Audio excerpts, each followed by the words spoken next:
Hello दोस्तों, आप लोगों से एक अनुरोध है। अगर वीडियो अच्छा लगे और चैनल में नए हो तो ज़रूर सब्सक्राइब कर देना। आप लोग वीडियो देख लेते हो मगर सब्सक्राइब ही नहीं करते। और हाँ, लाइक भी कर देना। इसमें कोई पैसा नहीं लगता, ये बिल्कुल फ्री है। ठीक है, चलो आगे बढ़ते हैं। पति आया रास्ते पर। इनकी ये आदत मेरी मुसीबत बन गई है। 1 घंटे पहले बताएंगी दोस्त आ रहे हैं खाने पर, और फरमाइश मटर पनीर, गाजर का हलवा, पराठे। पहले भागकर बाजार से सामान लाओ फिर पकाओ। मैं तो नौकरानी हूं ना, पत्नी तो मानती नहीं मुझे। मिताली अपने पति कुणाल की मेहमान नवाजी से परेशान थी। कुणाल हर दूसरे दिन किसी को खाने पर बुला लेता, कभी कॉलेज के दोस्त तो कभी ऑफिस का दोस्त, कभी पड़ोसी तो कभी बॉस, वो भी मिताली को बिना बताए। ऐसे में वो बेचारी परेशान होती रहती। लो, आ भी गए इतनी जल्दी। मिताली, देखो कौन आया है। मेरे कॉलेज के दोस्त चेतन, मदन, कार्तिक और रोहित। आज आपने अचानक खाने पर बुलाकर इतना बढ़िया सरप्राइज दिया है हमें। आपको सरप्राइज मिला और मुझे शौक। क्या कहा? कुछ नहीं, आइए बैठिए, खाना बस बनने ही वाला है। अरे, अभी तक खाना बना नहीं? जी, घर में ना पनीर था, ना मटर, ना हलवे की गाजर, और आपने तो यही बनाने का ऑर्डर दे दिया था। बाजार गई, लेकर आई और उसमें देर हो गई। अरे कोई बात नहीं भाभी, आप खाना बनाना, तब तक हम दोस्त जरा गप्पे लड़ाते हैं। बेचारी मिताली, इतने कम टाइम में उसने इतना सारा खाना बनाया, लेकिन कुणाल उसकी तारीफ करने के बजाय कमियां निकालने में भी पीछे नहीं हटता। आज दोस्तों से मिलकर मजा आ गया, लेकिन तुम्हारे मटर पनीर ने मजा खराब कर दिया। क्या मतलब? मतलब ये कि मटर कच्चे रह गए थे और पनीर ग्रेवी से अलग तैर रहा था। अरे कैसा खाना बनाया है तुमने? एक तो मैंने इतने कम टाइम में इतना खाना बनाया, मेरी तारीफ करना तो दूर, उल्टा मुझे सुना रहे हो। सुना नहीं रहा हूँ, समझा रहा हूँ। अगली बार खाना ठीक से पकाना। पक तो मैं गई हूँ पूरी तरह। अगली बार तुम किसी को बुलाओ तो जरा जल्दी बता देना। अरे जब प्लान ही अचानक बना तो पहले कैसे बताता? और समाज में रहना है तो लोगों से रिश्ते बना कर रखने पड़ते हैं। तुम जरा बाहर निकलो, दुनिया देखो तो समझ में आए ना। मिताली रात में अपने पति कुणाल से परेशान रहती तो सुबह अपनी नौकरानी कमला से। देखो मैम साहब, पैसे 2 लोगों के देते हो और बर्तन 6 लोगों के धुलवाते हो। या तो मेरे पैसे बढ़ाओ या फिर कोई नई बाई ढूंढ लो। अरे कमला, मेहमान आए थे।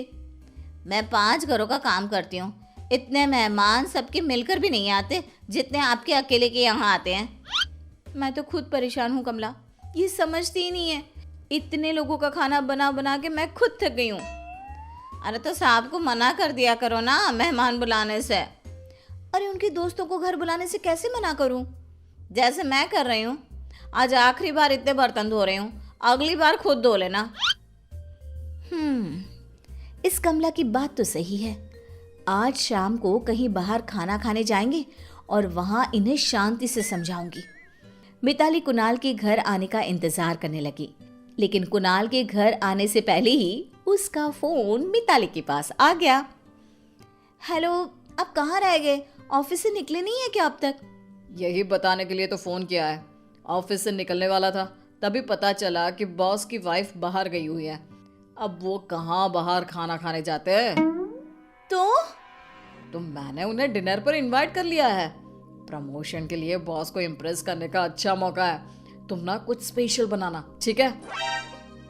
सवाल कुणाल की जॉब का था तो मिताली मना भी नहीं कर पाई और बेमन से लग गई काम पर। अरे एक चपाती और लीजिए ना बॉस। और बॉस बॉस कितना खिलाओगे भाई? अभी तो शुरू हुआ है।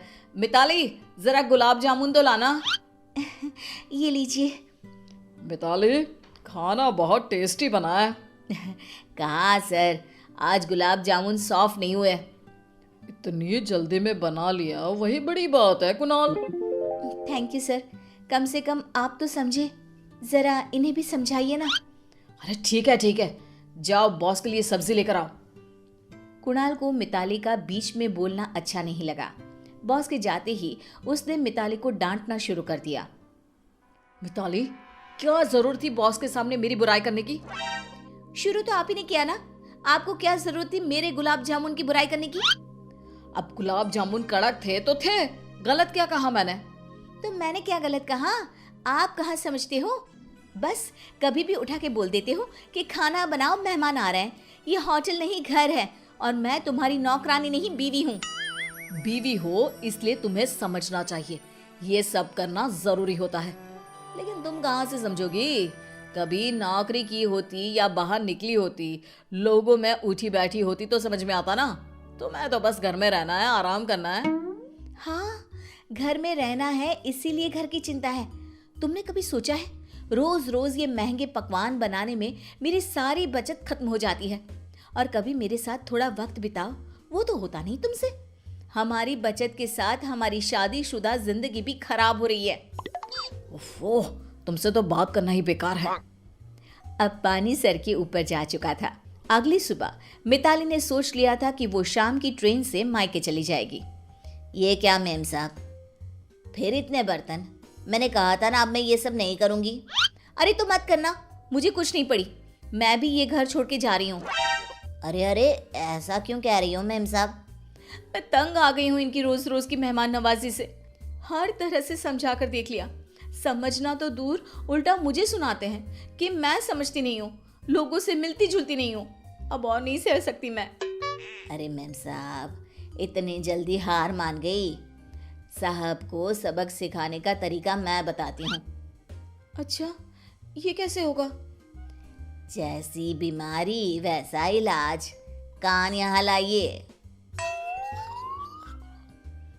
अरे कमला, ये आइडिया काम कर सकता है।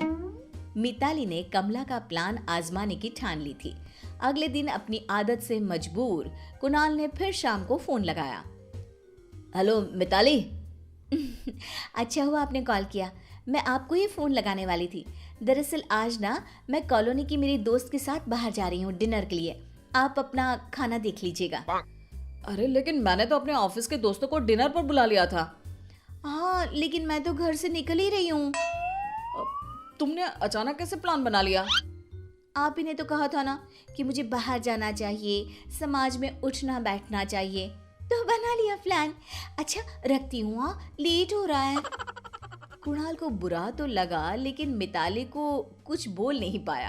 आखिर कहा तो उसी ने था ना, सामाजिक बनने को।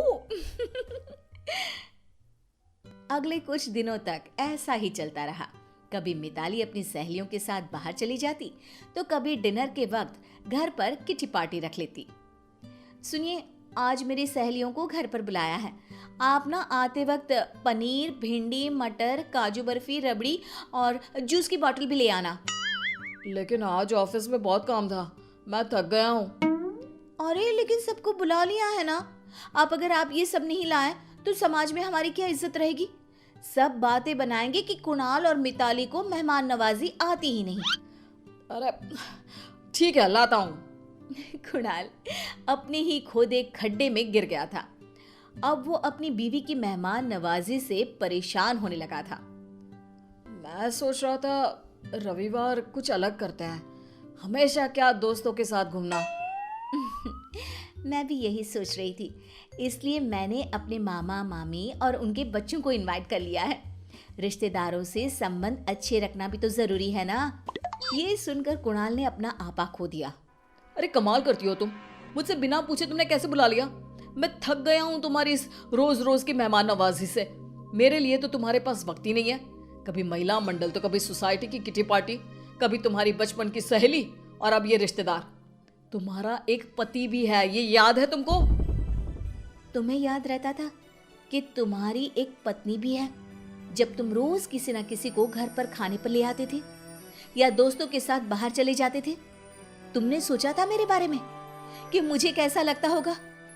बस खाना ही बनाती रहूं मैं। जब खुद पर बीती तो कुणाल को मिताली की बातें समझ में आने लगी। वो चुप हो गया।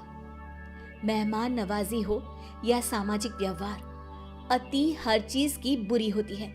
हर चीज का संतुलन जरूरी होता है। मैंने ये सब आपको सबक सिखाने के लिए ही किया है। तुम सही कह रही हो मिताली, मैं गलत था। मैंने कभी तुम्हारे बारे में सोचा ही नहीं कि तुम इतना सब कैसे करोगी। तुम क्या चाहती हो, तुम्हारा मन क्या है। मैं फिर कभी ऐसा नहीं करूंगा। मैं किसी को खाने पर बुलाने से मना नहीं कर रही थी, लेकिन बुलाने से पहले मुझे बताओ और थोड़ा वक्त मेरे साथ भी बिताओ। आखिर कुणाल की समझ में आ गया कि समाज और परिवार में संतुलन होना जरूरी है। इसके बाद कुणाल और मिताली वक्त वक्त पर आपस में समय भी बिताते और मेहमानों को घर पर भी बुलाते। Thanks for watching this video. Don't forget to subscribe to my channel and also like and share the video.